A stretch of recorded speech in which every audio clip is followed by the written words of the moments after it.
ବାଲେଶ୍ୱର ସହରର ଅରଡ଼ ବଜାରରୁ 23 ଗ୍ରାମ brown sugar ଜବତ। ଜଣେ ମହିଳାଙ୍କ ସମେତ 3 ଗିରଫ।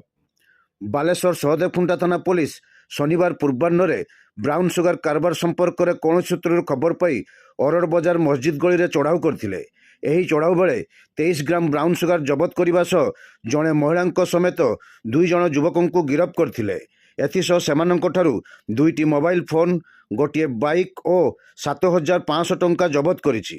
ଗିରଫମାନେ ହେଲେ ସହଦେବଖୁଣ୍ଟା ଥାନା ଅରଡ଼ ବଜାରର ମସଜିଦ ଗଳିର ମହିଳା ରଜନୀ ବେହେରା, କଟକ ମଙ୍ଗଳାବାଗ ଥାନା ମଛୁଆ ବଜାର ଅଞ୍ଚଳର ଯୁବକ ଲକ୍ଷ୍ମୀଧର ଲେଙ୍କା, ଢେଙ୍କାନାଳ ଟାଉନ ଥାନା ଦୁର୍ଗା ବଜାର ଅଞ୍ଚଳର ଲିପୁ ଓରଫ ବିକ୍ରମ ବିଶ୍ୱାଳ।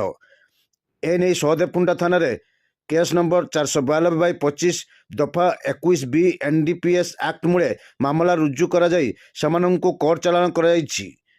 ଏନେଇ ସହଦେବଖୁଣ୍ଟା ଥାନା IIC ବିରେଞ୍ଚି ନାରାୟଣ ଦାସ ଗଣମାଧ୍ୟମକୁ ସୂଚନା ଦେଇଛନ୍ତି।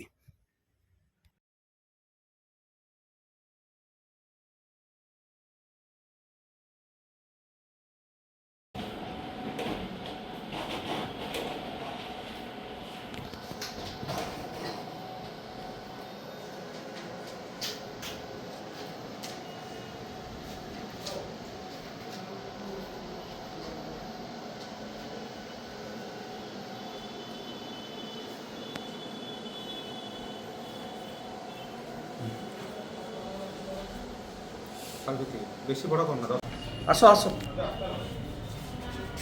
প্রেস করুন।